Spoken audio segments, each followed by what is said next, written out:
North Bengal মানে কি শুধুই পাহাড়, শুধুই মেঘের আনাগোনা? না, তা নয়।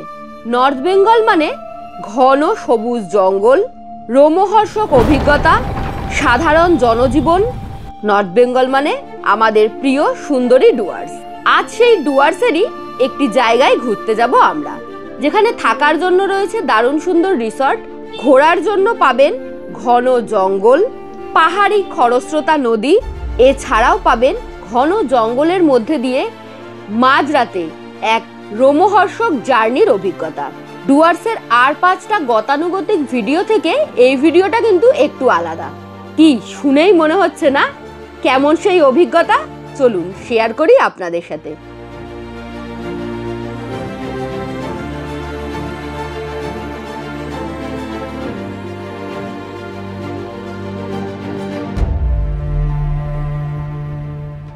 আমরা ডুয়ার্সের যেই পার্টটায় যাচ্ছি সেই পার্টটা মূর্তি নদীর ধারে। ওখানে যাওয়ার জন্য নিয়ারেস্ট রেলওয়ে স্টেশন নিউ মাল জাংশন। কলকাতা থেকে নিউ মাল জাংশন পর্যন্ত যাওয়ার রয়েছে একটি মাত্র ট্রেন। ট্রেনের নাম কাঞ্চনকন্যা এক্সপ্রেস 13149, যা রাত 8:30 নাগাদ শিয়ালদহ স্টেশন থেকে ছেড়ে পরদিন সকাল 9:18 নাগাদ নিউ মাল জাংশন পৌঁছে দেবে আপনাদেরকে। এই ট্রেনের স্লিপার ক্লাসের ভাড়া 365 টাকা করে জনপ্রতি, এসি ইকোনমি ক্লাসের ভাড়া 910 টাকা করে জনপ্রতি। এছাড়াও এসি 3 টায়ার, এসি 2 টায়ার এবং এসি ফার্স্ট ক্লাসের সুবিধা পাবেন এই ট্রেনে। তবে আপনারা শিলিগুড়ি পর্যন্ত অনেক ট্রেন পেয়ে যাবেন, সেখান থেকে বাই বাস বা অন্য কোনো ট্রেন চেঞ্জ করেও নিউ মাল জাংশন যেতে পারেন। নিউ মাল জাংশনের বাইরে অন্য 5টা স্টেশনের মতো প্রচুর গাড়ি দাঁড়িয়ে থাকে, সেখান থেকে আপনারা চাইলে গাড়ি বুক করতে পারেন। তবে আমরা রিসর্টকেই বলে দিয়েছিলাম, কারণ নিউ মাল জাংশন থেকে রিসর্ট বেশ খানিকটা দূরে। এই রাস্তায় আপনারা চাইলে গাড়িতেও যেতে পারেন, আবার চাইলে টোটোতেও যেতে পারেন। গাড়িতে আমাদের পিক আপ করতে এসেছিল, খরচা পড়েছিল 1000 টাকা। নিউ মাল জাংশন থেকে রিসর্ট পর্যন্ত যাওয়ার রাস্তা বেশ সুন্দর। স্পেশালি এই বর্ষাকালে যে নদীগুলো আপনারা ক্রস করবেন, সেই নদীগুলো এত বেশি খরস্রোতা হয় আর এত সুন্দর লাগে দেখতে। আমরা তো পুরো রাস্তাটা খুব উপভোগ করেছি। এই জাস্ট আমরা ঢুকলাম, এখন একটু চেক ইন করি, রুমে যাই, তারপর আপনাদের সাথে রুমটা শেয়ার করছি। আমরা কিন্তু এবার রয়েছি জলে জঙ্গলে রিসর্টে। এখন তো অফ সিজন, কারণ সাফারি হচ্ছে না, তাই মোটামুটি রিসর্ট ফাঁকাই রয়েছে।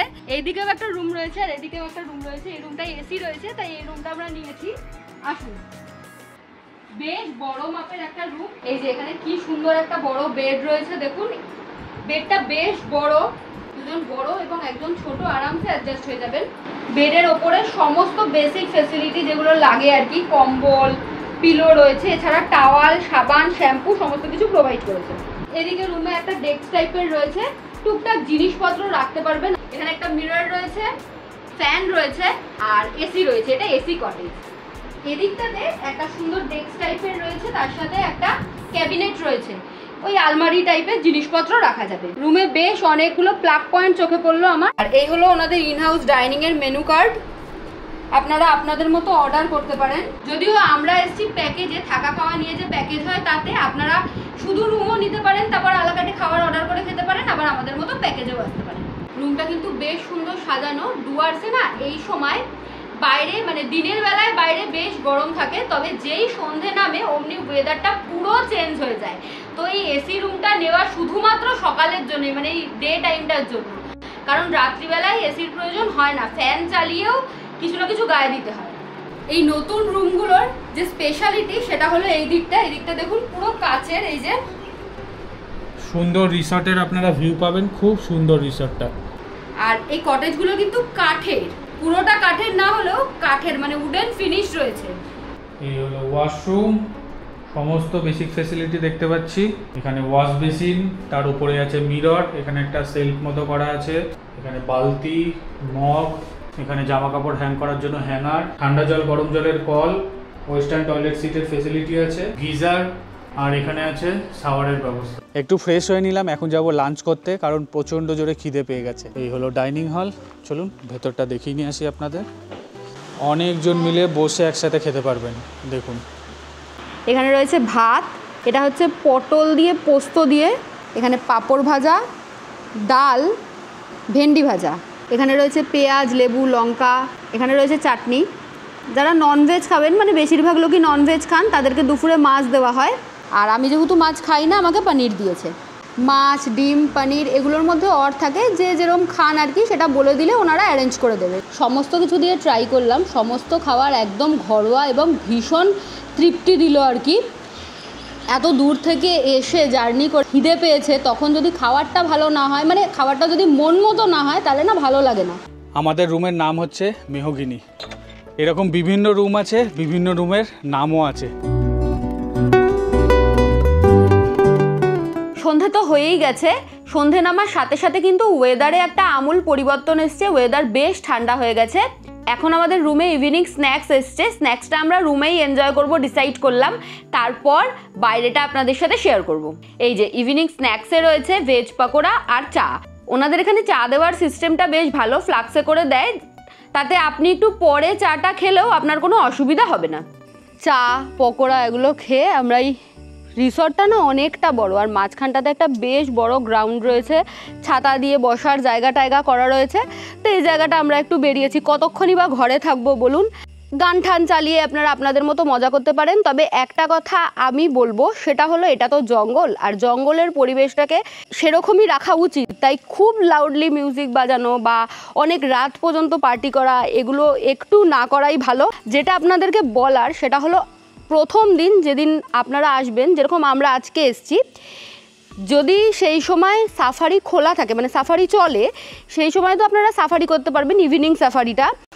আর এই সময়টা এখন যেহেতু বর্ষাকাল, মানে জুনের 15 তারিখ থেকে সেপ্টেম্বরের 15 তারিখ পর্যন্ত সমস্ত জঙ্গলেই মোটামুটি সাফারি বন্ধ থাকে। এই টাইমটা কিছু করার থাকে না। এই টাইমটা আপনারা এই কাছাকাছি ঘোরার বলতে গাজলডোবা বলে একটা জায়গা আছে, বেশ সুন্দর, সেই জায়গাটা ঘুরে আসতে পারেন। ওটার পাশে একটা সুন্দর মার্কেট টাইপের আছে, যেখানে ওই মাছ ভাজা টাজা পাওয়া যায়, সেগুলো আপনারা খেতে পারেন, লোকাল ফুড ট্রাই করতে পারেন।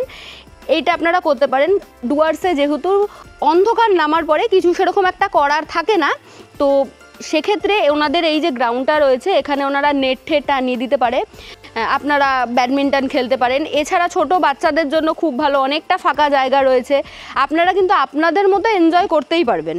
এক্সট্রা কারিকুলাম বলতে ওনাদের এখানে বোনফায়ার এবং বারবিকিউয়ের ব্যবস্থা করা যায়, আপনারা করতেই পারেন।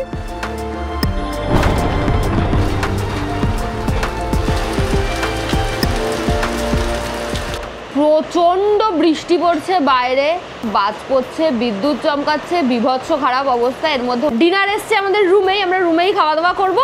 দেখি ডিনারে কি কি রয়েছে। ডিনারে রয়েছে এখানে আলু ভাজা, এটা রয়েছে সয়াবিনের তরকারি, যেটা রাহুলের জন্যও দিয়েছে, আমার জন্যও দিয়েছে, এখানে পেঁয়াজ লঙ্কা দিয়েছে, এখানে রুটি রয়েছে, আমরা রুটি চুজ করেছি, ভাত আর রুটির মধ্যে কিন্তু অপশান থাকে। আর এখানে রয়েছে আজকে শোস্টপার চিকেন, কষা কষা লাল লাল চিকেন উইথ আলু। এখনও তুমুল বৃষ্টি পড়ে যাচ্ছে, বৃষ্টি থামার কোনো নামই নেই। খাবার দাবার খেয়ে নিয়েছি, অসাধারণ টেস্ট ছিল মাংসের, দারুণ লাগলো খাবারটা খেয়ে। এখন হচ্ছে এরকম অবস্থা, ওই রকম। আজকের মতো সবাইকে গুড নাইট, আবার কালকে সকালে দেখা হচ্ছে। Good morning everyone. ডুয়ার্সে আজকে আমাদের সেকেন্ড ডে। কালকে আমরা চেক ইন করেছিলাম জলে জঙ্গলে রিসর্টে, আপনারা দেখেইছেন। এখন উঠেছি একটু আগেই, চাটা রুমেই খেয়েছি, তখন আর শ্যুট করিনি। এখন ব্রেকফাস্ট করার জন্য ওনাদের যে বাইরের এই লনটা রয়েছে, এই জায়গাটায় বসেছি। এখানে বেশ টেবিল, ছাতা সমস্ত কিছু দেওয়া। আমরা বললাম আজকে একটু খোলা আকাশের নিচে ব্রেকফাস্ট করি, ওয়েদারটা বেশ মনোরম আর কি, মানে খুব একটা গরম নেই।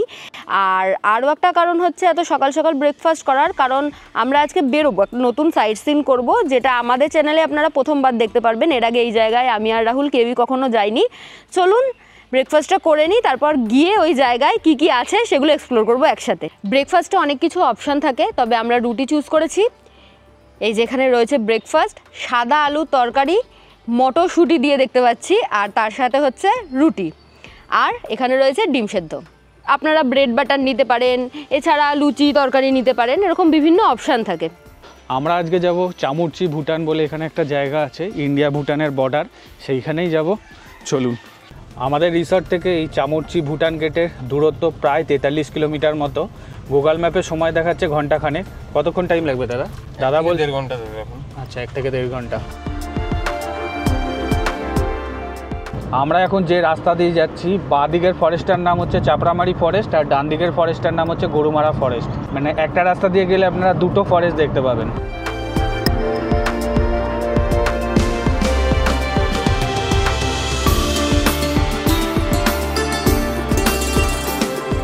আমরা একটা জায়গায় দাঁড়ালাম, জায়গাটা দেখুন কি সুন্দর, চারিদিকে চায়ের বাগান আর মাঝখানে কালো পিচের রাস্তা। এই যে আমাদের গাড়িটা এখানে দাঁড়িয়ে আছে, কি সুন্দর দেখুন। আর চা বাগানের মধ্যে না প্রচুর বক বসে আছে। সামনের গাছের ডালে দেখুন একটা ময়ূর বসে আছে। কালারটা এদিক থেকে আসছে না ঠিক, কিন্তু দারুণ লাগছে। ও কি এটা খাচ্ছে বসে বসে, কি অপূর্ব। এই সমস্ত সুন্দর সুন্দর দৃশ্যের জন্য কিন্তু এই বর্ষাকালে ডুয়ার্স আসতে হবে। ডুয়ার্স মানে যে শুধু জঙ্গল সাফারি সেটা কিন্তু নয়, মানে জঙ্গল সাফারি বাদ দিয়েও ডুয়ার্সের একটা নিজস্ব সৌন্দর্য রয়েছে, সেটা দেখার জন্য বর্ষায় আসুন। দূরে কিন্তু পাহাড় দেখা যাচ্ছে মেঘের আড়াল থেকে, আর ঘন কালো মেঘ পাহাড়ের ওপর জমা হয়েছে। জানি না আমাদের কি আছে কপালে, মানে মনে হচ্ছে ভুটানে এন্ট্রি করব আর ঝপঝপিয়ে বৃষ্টি নামবে আর কি। এই দেখুন, এই হলো চেকপোস্ট আর গেট। চেকপোস্টটা একটু এগিয়ে আছে বাঁদিকে। আমাদের ভোটার আইডি কার্ড দেখিয়ে ভেতরে আলাদা করে হেঁটে যেতে হবে, আর গাড়ি আলাদা করে যাবে। প্রথমেই বলি, সাউন্ডের একটু প্রবলেম হতে পারে, কারণ আমাদের ক্যামেরা, মাইক, কোনো কিছু ইভেন ডিএসএলআর পর্যন্ত আমাদেরকে ভেতরে আনতে দেওয়া হলো না। আমাদের যে ড্রাইভার দাদা এসছে, ওনার একজন চেনাশোনা দোকান ছিল, সেখানে আমরা ক্যামেরা, ডিএসএলআর, মাইক সমস্ত কিছু রেখে এলাম। ফোন দিয়ে শ্যুট হচ্ছে, ফোনের মাইকটাও আনতে দেয়নি। যাই হোক, এবার আমরা জাস্ট এন্ট্রি করলাম ভোটার আই কার্ড দিয়ে। Voter I card, Aadhaar card, যে কোনো কিছু দিয়ে আপনারা ঢুকতে পারেন। আর বাচ্চাদের বার্থ সার্টিফিকেট লাগবে, মানে যাদের আধার কার্ড হয়নি। হ্যাঁ।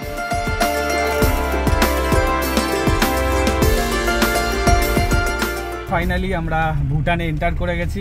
আমরা আরও একবার ভুটানে এন্টার করলাম। এখানের প্রচুর নিয়ম। প্রথমত তো গাড়ি আপনাকে পার্কিংয়েই রাখতে হবে, যে কোনো জায়গায় আপনি গাড়ি পার্ক করে এদিক ওদিক চলে যেতে পারবেন না। প্লাস এখানে হর্ন দেওয়া যায় না, বিশেষ কোনো কারণ ছাড়া আর কি। এটা নো হর্ন জোন, ওভারটেকও করা যায় না। আমরা এখন একটু দূরের দিকে যাচ্ছি, ওইটা দেখে তারপরে ব্যাক করে আরও যে সাইট সিনগুলো আছে সেগুলো দেখবো। আমরা এখন যাচ্ছি ভুটানের ভেতরে একটা হ্যাঙ্গিং ব্রিজ আছে, সেটাই দেখতে যাচ্ছি। ওয়েদার কিন্তু বেশ গরম। হ্যাঁ, ওয়েদার বেশ গরম, ভালো গরম, ঘেমে যাচ্ছি দেখুন। Welcome to Bhutan.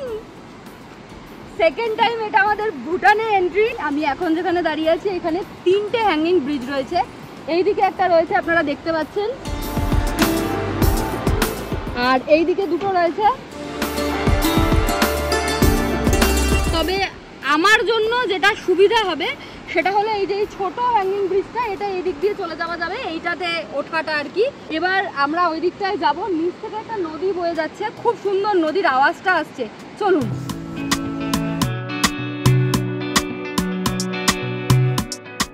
জিনিসটা বেশ শক্তপোক্ত, মানে লল করছে না, আর দারুণ লাগছে, হাওয়া দিচ্ছে, এই পতাকাগুলো দারুণ। হ্যাঁ, নিচটা লোহার আর এদিকে জলের পাইপ দেওয়া আছে। আচ্ছা, নিচ দিয়ে একটা নদী বয়ে যাচ্ছে, এই নদীটা ডায়না নদীর সাথে কানেক্টেড হচ্ছে। এই নদীটার নাম ঠিক আমার জানা নেই, কেউ যদি জানেন অবশ্যই কমেন্ট করে জানাতে পারেন।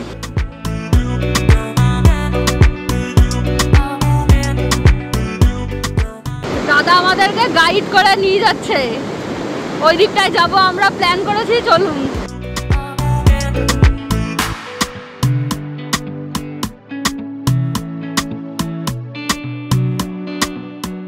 আমরা চলে এসেছি একদম নদীটার সামনে। যদিও এই জায়গাটা এরকম সাদা ফেনা খুব কম, আর ওই দিকটা আমি অতটা যেতে চাইছি না। অনেকটা কষ্ট করে নামলাম আমরা। এই জায়গাটাতে একটু ফটো তুলবো।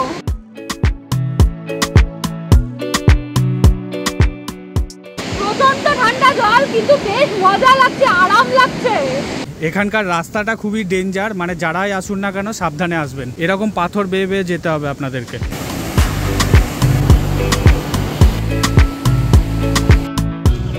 রাস্তায় যেতে যেতে এখানে একটা মনাস্ট্রি চোখে পড়লো। নামলাম এখানে গাড়ি থেকে। গাড়ি এখানে পার্ক করা যাবে না। দাদা গেল সামনে। দাদা কি কাজে গেল সেটা আপনাদেরকে পরে বলবো, আগে এখানে যাই, গিয়ে এটা মনাস্ট্রিটা দেখি। বেসিক্যালি আপনারা যে কোনো জায়গায় পার্কিং করতে পারবেন না গাড়ি। এই যে এখানে একটা স্তূপা আছে, আর এই হলো মনাস্ট্রিটা। দেখুন। এই মনাস্ট্রিটা প্রায় 40-45 বছরের পুরনো। ভেতরটা দেখেও বোঝা যাচ্ছে ভেতরে ফটোগ্রাফি একদম বারণ, কিন্তু একজন ছিলেন, উনি প্রথমে আমাদেরকে বারণ করলেন। তারপর আমরা বললাম যে আমরা এরকম ইউটিউবার, জায়গাটাকে রিপ্রেজেন্ট করতে চাই, তো উনি তখন আমাদেরকে পারমিশন দিলেন। ভীষণ ভালো লাগলো। আর ভেতরটা এত ঠান্ডা, আপনাদেরকে কি বলবো, মনে হচ্ছে এসি চলছে, এরকম ঠান্ডা। আমাদের যে ড্রাইভার দাদা, উনি এখানে পেট্রোল ভরবে, ফুল ট্যাঙ্ক করবে, তাই ওনার কাছে ক্যাশ নেই, এখানে তো নেটওয়ার্কও নেই, এই ইনফরমেশনটাও আপনাদেরকে দেওয়া হয়নি। এবার এখানে পেট্রোলের দাম অনেক কম, তাই উনি এখান থেকে ফুল ট্যাঙ্ক করবে। আমরা এই পেট্রোল পাম্পের দিকেই আসছি, আসুন দেখি কত টাকা লিটার। আমাদের ওখানে তো 105 টাকা না 6 টাকা মোটামুটি।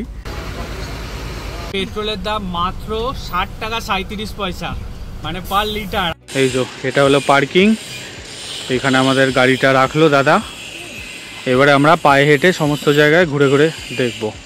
আর এইখানে একটা কি তৈরি হচ্ছে জানি না, কি সুন্দর দেখুন। এই যে 2:30 বেজে গেছে, 2:35। ভুটানি টাইম হচ্ছে 3:01। এই যে আর ইন্ডিয়ান টাইমে 2:35। আচ্ছা 2:35। এই জায়গাটা বেশ মার্কেট প্লেস টাইপের, একটা ছোট মার্কেট মতো আছে। আর কোনো স্ট্রিট শপ নেই, দাদা আমাদেরকে বললো, এখানে সব ওই দোকান, স্ট্রিটে কোনো কিছু নেই আর কি। মানে বাইরে কোনো কিছু ঝোলাতে দেখবেন না, সব ভেতরেই দেখবেন। হ্যাঁ, দোকানের ভেতরে ঢুকে যা পছন্দ সেগুলো খেতে হবে বা নিতে হবে। আর এখানের এই বাড়িগুলো না সব এই ভুটানের যে রাজার বাড়ি সেরকম টাইপের দেখতে, মানে স্ট্রাকচারটা একটু অন্যরকম। সোনাম হোটেল, এখানে আমরা খেতে ঢুকবো। আমরা বিভিন্ন রেস্টুরেন্ট ঘুরে ঘুরে দেখলাম, কোথাও চাউমিনের দাম 50 টাকা, কোথাও 80 টাকা, কোথাও 100 টাকা। লাস্টে এই রেস্টুরেন্টটা দেখে একটু মানে ভালো লাগলো। এই হলো মেনু। ভুটানে কিন্তু হার্ড ড্রিঙ্ক লিগাল, প্রায় বলতে গেলে প্রত্যেকটা রেস্টুরেন্ট বা যে এমনি শপ হয় সব জায়গাতেই আপনারা পেয়ে যাবেন। এবং লোকাল যে কোম্পানির হার্ড ড্রিঙ্কসগুলো হয় সেগুলোর দাম আমাদের ওখানে থেকে তুলনায় কম। এই কোকাকোলাটা 20 টাকা আমাদের ইন্ডিয়াতে দাম আর কি, এখানে কিন্তু 25 টাকা নিল। আমার ভেজ নুডলস, এটার দাম নিয়েছে 90 টাকা। রাহুল নিয়েছে হচ্ছে কোকা বলে একটা চাউমিন, এখানকার লোকাল, ম্যাগির মতো দেখতে অনেকটা। বেসিক্যালি এটা একটা লোকাল খাবার, 100 টাকা দাম নিল। টেস্ট কেমন? আমাদের মতো একদমই নয়, ভালো খেতে, একটু ঝাল ঝাল স্পাইসি, বেশ ভালো লাগছে খেতে। আর এখানে দেখুন এই যে আলাদা করে ফুটপাথ করা আছে, এই যে এটা দিয়ে গাড়ি চলাচল করছে, আর এখান থেকে মানুষজন হেঁটে হেঁটে যাবে। মন্দিরের বাইরে জুতো খোলার জায়গা আছে, এই যে টাইমিং সব লেখা আছে দেখুন। শিব ঠাকুরের মূর্তিটা দেখুন কি সুন্দর। এখন আসলাম শিব মন্দিরে, ভীষণ সুন্দর সাজানো, হয়তো শ্রাবণ মাস বলেই। বেশ শান্ত পরিবেশ, একেবারে ফাঁকা ছিল, তবে মহাদেবের মূর্তিটা দেখে মন ভরে গেল। বেশ অনেকটা সময় কাটালাম আমরা। মন্দির থেকে বেরিয়েই অপোজিট সাইডে চোখে পড়লো একটি স্তূপা, বেশ বড় মাপের স্তূপা, বেশ অনেক দিনকার পুরনো কিছু বাড়িও চোখে পড়লো। ওভারঅল জায়গাটা বেশ শান্ত এবং ভালো। সবচেয়ে ভালো লাগলো দুটো কালচার রাস্তার এপারে আর ওপারে, একদিকে হিন্দুদের দেব দেবাদিদেব মহাদেবের মন্দির এবং উল্টো দিকে রয়েছে স্তূপা। এখানে দেখুন মার্ক করা আছে নো স্মোকিং বলে, যদি রাস্তায় দাঁড়িয়ে স্মোক করেন তাহলে 500 টাকা ফাইন নেওয়া হবে। এই জায়গাটায় নামার কারণ হচ্ছে এখানে একটা পার্ক আছে, সেটা দেখবো বলে, বাট পার্কটা এখন বন্ধ। 111 নেচার পার্ক। এই যে চার মাথার মোড়টা, এখানে তো ফুটবল গ্রাউন্ড দেখতেই পাচ্ছি, এখানে না স্কুল আছে, আর এটিএম দেখতে পারলাম একটা, কাজ করে কিনা জানি না, কিন্তু এটিএম রয়েছে। আর সমস্ত কিছুই মার্ক করে দেওয়া আছে, এই যে এরকম মার্ক করে দেওয়া। টয়লেট আছে নিচে, পাবলিক টয়লেট। যেখানে আপনাদেরকে নেচার পার্কটা দেখালাম তার সামনে একটা ফুটবল গ্রাউন্ড আছে। ফুটবল গ্রাউন্ডটা দেখুন কি সুন্দর, পাহাড়ের মাঝখানে একটা সুন্দর গ্রাউন্ড। আর এখানে বসার জায়গাও আছে, এটা বেসিক্যালি একটা স্টেডিয়াম। ভুটান ঘোরা হয়ে গেছে, আর কোনো সাইট সিন নেই সেরকম, এখন গাড়িতে গিয়ে বসবো। এই কিছুটা টাইমের জন্য ভুটানে এসেছিলাম, দারুণ লাগলো, অসাধারণ জায়গা, অসাধারণ। আপনারা এই জায়গাটায় অবশ্যই আসবেন। এটা একটা ইন্টারন্যাশনাল ট্যুর বলতে পারেন, ছোটোখাটো, বাট খুবই সুন্দর। সবচেয়ে বড় কথা হচ্ছে এখানে কোনো কিন্তু এন্ট্রি ফি লাগলো না, সম্পূর্ণটাই পুরো একদম ফ্রি অফ কস্টে ঘুরতে পারবেন। এখানে না আম গাছ আছে, কাঁঠাল গাছ দেখতে পাচ্ছি। এই ভুটান কান্ট্রিটা ওয়ার্ল্ডের প্রথম কার্বন নেগেটিভ হিসাবে ঘোষিত হয়, পুরোপুরি এগ্রিকালচারের ওপরে ডিপেন্ড করে। খুব সুন্দর লাগলো জায়গাটা, প্রচুর গাছপালা, চারিদিকে গ্রিনারিতে ভর্তি, অসাধারণ জায়গাটা। ভুটানের এই পার্কটার নাম হলো সামস্তি। আমি স্পেলিংটা লিখে দিচ্ছি, উচ্চারণে কিছু ভুল থাকতে পারে। আর পেছনে হচ্ছে যে ভুটানের রাজার ছবি দেওয়া রয়েছে, মানে রাজ পরিবারের আর কি। ফাইনালি আমরা আমাদের দেশে ফিরে গেছি, ইন্ডিয়াতে। আমরা একটু ডায়না নদীর সামনে দাঁড়ালাম, এখান থেকে ডায়না নদীর সুন্দর ভিউ উপভোগ করব বলে। সামনেই দেখছেন ডায়না ব্রিজ, ব্রিজের ওপরে যাব। তার আগে আপনাদেরকে দেখাই, এখানে লেখা আছে দেখুন, আই লাভ ডায়না। আমার পেছনে যে নদীটা দেখতে পাচ্ছেন, এই নদীটার নাম হচ্ছে ডায়না। খুব সুন্দর দেখুন, এই নদীটা ভুটান থেকে বয়ে আসছে, দারুণ লাগছে দেখতে। ওই পারে একটা রেলওয়ে ব্রিজ আছে, সেটাও দেখাবো আপনাদেরকে।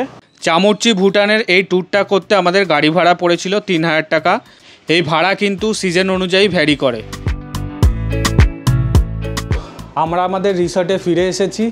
এখন দিয়ে গেছে ইভিনিং স্ন্যাক্স কালকের মতো, ভেজ পকোড়া, আর সাথে দিয়েছে চা ফ্লাক্সে করে। রাত 9:30 মতো বাজে, বাইরে পড়ছে ঝুম বৃষ্টি, কালকের মতো আজও বৃষ্টি। ডিনার আমাদের রুমেই এসছে, কারণ এই বৃষ্টিতে আমরা যেতে পারিনি, যদিও ওনাদের দিতে আসাটাও একটু ডিফিকাল্ট আর কি। যাই হোক, আজকে ডিনারে একটু বেশ নতুনত্বের ঝলক আছে। এখানে রয়েছে ফ্রাইড রাইস, এখানে রয়েছে চিলি চিকেন আর পনির।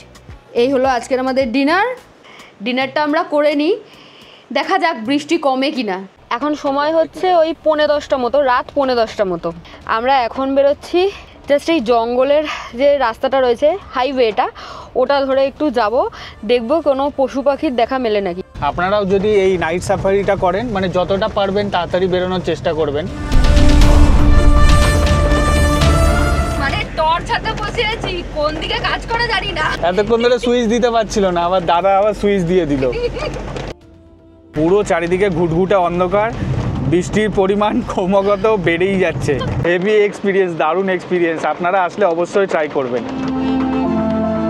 আর আরও একটা কথা, এটা আমি সাবধানতা অবলম্বনে বলে দিচ্ছি, সেটা হলো আমরা কিন্তু এই যে বেরিয়েছি, এটাকে আমরা মানে এমনি ডাকের ছলে আর কি বলছি এটা নাইট সাফারি, বাট সাফারিতে যেটা হয়, যেটা অফিসিয়ালি সরকার থেকে যে সাফারিটা করানো হয়, সেটা হচ্ছে আমাদেরকে জঙ্গলের ভেতরে ঢোকানো হয়। আমরা কিন্তু জঙ্গলের ভেতরে ঢুকছি না এখন এই সাফারিটা, এটাকে সাফারি বলাও যায় না। আমরা একটা নিজেরা গাড়ি হায়ার করেছি, সেই গাড়ি আমাদেরকে যেই রুট দিয়ে সমস্ত গাড়ি সারা দিন ধরে যাতায়াত করে, সেই রুটে রাত্রির হলে যে কম গাড়ি যাতায়াত করবে এটাই স্বাভাবিক, সেই রুট দিয়েই আমাদেরকে নিয়ে যাচ্ছে, আবার এইভাবেই ফিরিয়ে নিয়ে যাবে। আর যেহেতু রাত্রির, তাই যে কোনো বন্যপ্রাণ দেখতে পাওয়ার চান্সেসটা অনেক বেশি থাকে, সেই চান্সটাকে কাজে লাগানোরই চেষ্টা করছিলাম আমরা। এই নাইট সাফারি করতে আমাদের খরচা পড়েছে 3000 টাকা মতো। আপনারা একটু দরদাম করে নেবেন, আর কতক্ষণ ঘুরতে চাইছেন সেটার ওপরেও কিন্তু ভাড়াটা ডিপেন্ড করবে। এই দেখুন দূরে যেগুলো জ্বলছে, ওগুলো কোনো পশুর চোখ। ও হরিণ, হরিণ হরিণ রে বাবা, সব এদিকেই তাকিয়ে আছে। এইদিকে আরেকটা আছে, এই যে দূরে যে এখানে আলোটা জ্বলছে দেখতে পাচ্ছেন, ওইগুলো ওখানটাতে রয়েছে এক দল সাম্বার ডিয়ার, এক দল আছে ওখানে, ওরা আরামে ঘুরে বেড়াচ্ছে। ওই জায়গাটা ওরা ছাড়ছে না, ওরাও চিন্তা করছে। দুটো লাইট মেরেছো না দাদা? ওদের কোনো ব্যাপার না, ওরা চিন্তা করছে কি ব্যাপার, লাইটটাকে মারতেছে। আচ্ছা, ভাম বিড়াল এটা মনে হয়। না বিড়াল না, এটা শিয়াল। শিয়াল, শিয়াল হতে পারে। এটা অন্য কোন বিড়াল না, এটা শিয়াল। তাহলে শিয়ালের বাচ্চা। শিয়ালের দিকে আছে তো। হ্যাঁ, ওই লাইটটা দাদা, ওই শৈলীকে দাও তো। শিয়াল, এই তো শিয়াল। এই জাস্ট রুমে ফিরলাম, বেশ দারুণ সুন্দর একটা এক্সপিরিয়েন্স হলো, নতুন ধরনের এক্সপিরিয়েন্স, বেশ ভালো লাগলো। আশা করি আপনাদেরও ভালো লাগবে, আপনারা যদি এরকমভাবে ঘোরেন।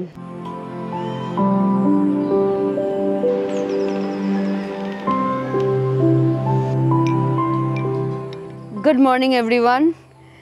ডুয়ার্সের ওয়েদার এখন বেশ মনোরম। সামনের ধান খেতে বেশ অনেক জল জমেছে, কারণ কাল সারা রাত বৃষ্টি হয়েছে। বেশ অনেক পাখি চোখে পড়ছে, বক, অনেক কিছু।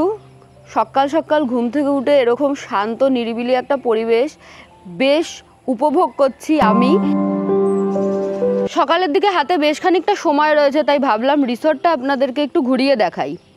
এই যে এই কটেজগুলো দেখতে পাচ্ছেন, এই কটেজগুলো ওনাদের এখানে একদমই নতুন হয়েছে। আমরা এই কটেজেই রয়েছি। এবার আমি আপনাদেরকে যে জিনিসটা দেখাবো বা যে জিনিসটা বলবো, সেটা হলো ওনাদের এই রিসর্ট থেকে ভিউ।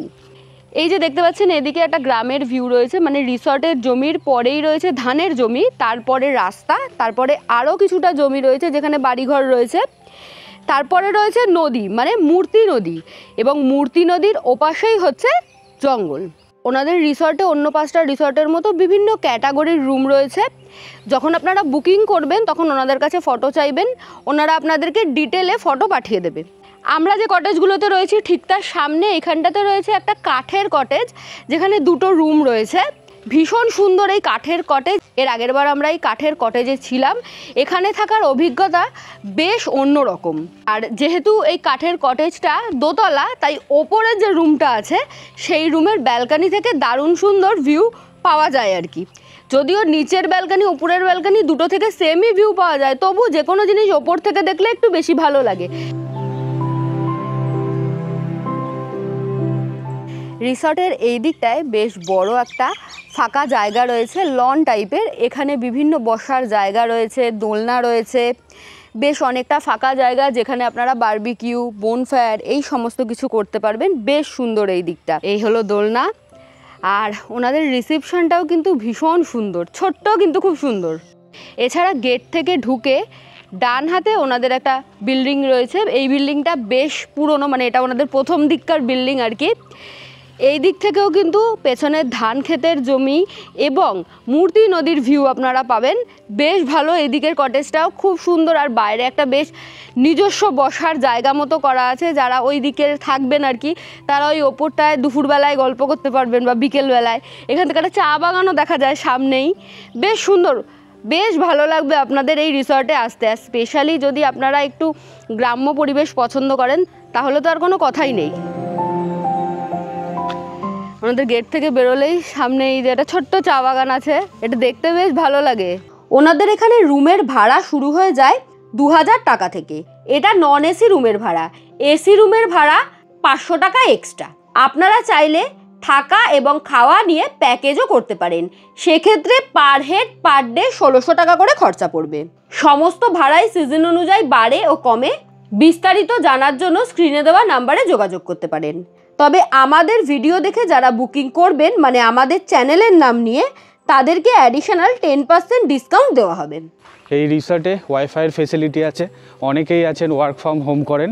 এই হলো আমাদের ব্রেকফাস্টে আজকে নিয়েছি লুচি, আর এইখানে আছে সবজি, আর দিয়েছে ডিম।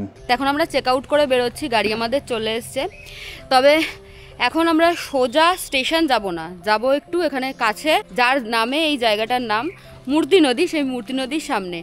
আশা থেকে আমরা মূর্তি নদীর সামনে যাইনি। আজকে তো বেশ ভালো, কালকে রাতে বৃষ্টি হয়েছে, তাই শুনলাম খুব জল বেড়েছে। তো একবার দেখে তারপরে স্টেশনের দিকে বেরোবো, চলুন। ফাইনালি মূর্তি নদীর সামনে চলে এসেছি। মূর্তি নদীতে জল বেড়ে গেছে।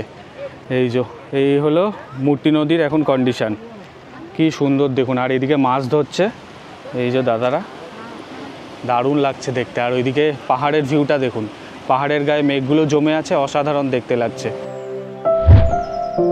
আমরা এইমাত্র নিউমাল জাংশনে এসে পৌঁছালাম। আজকের ভিডিওটা এখানেই শেষ করছি। ভিডিওটা কেমন লাগলো কমেন্টের মাধ্যমে জানাতে একদম ভুলবেন না। ভিডিও ভালো লাগলে লাইক, শেয়ার এবং সাবস্ক্রাইব করে আমাদের পাশে থাকবেন।